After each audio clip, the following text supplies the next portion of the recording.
Hello and welcome back to Focus Atlanta. Again, thanks so much for continuing to stay tuned. I am your host, Keisha Lanslin. In this segment, we're going to talk a little bit about the new multicultural workplace. I know, with the state of the economy, there are all kinds of people out in the market. Well, let's talk a little bit about what the employers should know about the state of the world. Thank you so much, Farnaz, for coming on the show. Thanks for having me.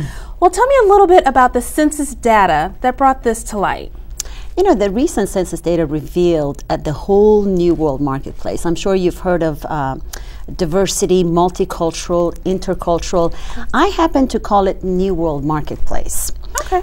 Because it's a new game. It's a place where people and technology come together, and is getting trickier in terms of race, religion, skin color, lifestyle, beliefs. So now we're kind of dealing with a multicultural society where, it's youthful. Right.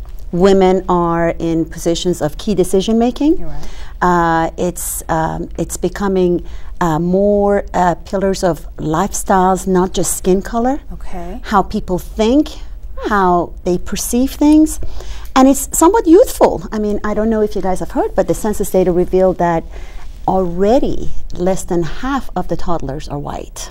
Wow, less than half. Less than half. So in our mindset, where we're out there and we're searching for a job, we're thinking, okay, we have to be in a place where we can get in with the good old boys network. What you're saying is they need to be ready for us. I think that train has already left the station. Wow. I think it's already happening. In fact, when you think about the growth for the under 18, nations under 18, it is 100% Hispanic, Asian, multiracial. And here's the big surprise. I mean, we knew that we're dealing with the aging white. We knew that already. But what's interesting is that in the African American segment, the growth is not there either. Women are working. They're not having as many kids. Okay. So what's happening is, 1 out of 3 kids being born right here have a parent who's an immigrant. So think about how that would define corporate America and the future of this nation. Right. As baby boomers retire, and then all of a sudden you have this youthful multicultural, that their values are different. One of the reports that I looked at named equality and opportunity as the top 2 values for the youth.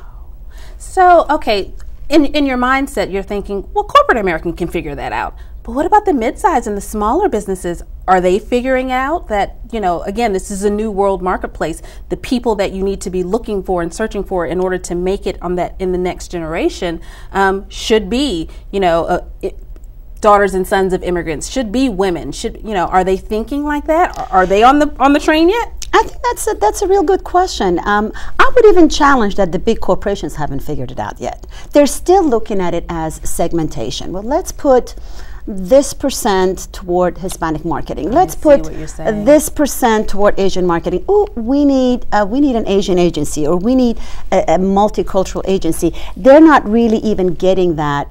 Now, this is the new world marketplace. This is the general market. This is no longer a segmentation. It's almost as if a talk that I gave a couple of years ago, I said, what do you mean Black History Month? Do African Americans live only 28 days out of the year? Right. I mean, what are you talking about? Like, I'm going to nod and put banners up for Cinco de Mayo or Diez de Ciez as if... one day. What? One day. So it's a shift in paradigm, whether you're a large corporation or you're small to mid-size, until you really realize that you're dealing with a new normal, new mainstream, what I call new world marketplace, and this is the reality, and the shared reality is far more authentic and intuitive than ever before. Until they embrace that paradigm and that mindset, we're still going to be looking at articles and newspapers being about like an advertising for Univision or Telemundo, and it's not about that. It's so, I mean, what is it going to take? Because again, it seems like it should be common knowledge. When you look at our schools, when you look at the children who are in the school system, it is far more diverse than it ever was when we were growing up. So if that's not an indicator, what else will be? Like, what else is going to push people to recognize, you know what, this shouldn't be just a non-traditional type of marketing. this is traditional. This is what traditional has become. Like, when are we going to know that? I think Isha, ultimately it's going to get to a point where companies start losing profit and sales and market share. I mean, the companies that are doing really well, you know, whether it's Apple or Google or, you know, the car companies, you know, enterprise, these brands have figured out that, you know what, the general market is not what it used to be, and it's really the best way to describe it, it's the pace of the change and the shift and the complexity that contains these critical demographic junctures.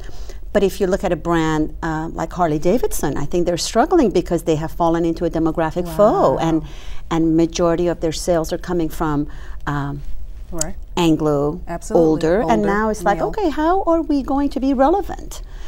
Very interesting. Farnaz, thank you so much for coming on the show. Absolutely. And sharing with us all this information. You know, it's all about education, all about opening up your mind to what's truly happening in front of you. So many times we have on these blinders and we're just stuck in the mind frame of doing what we've always done. Well, you know what? We've always done doesn't always work. So sometimes you've got to shift the paradigm, shift your thought process. And some of that is recognizing the new world marketplace. Stay tuned for more Focus Atlanta. We'll be right back here on CW69.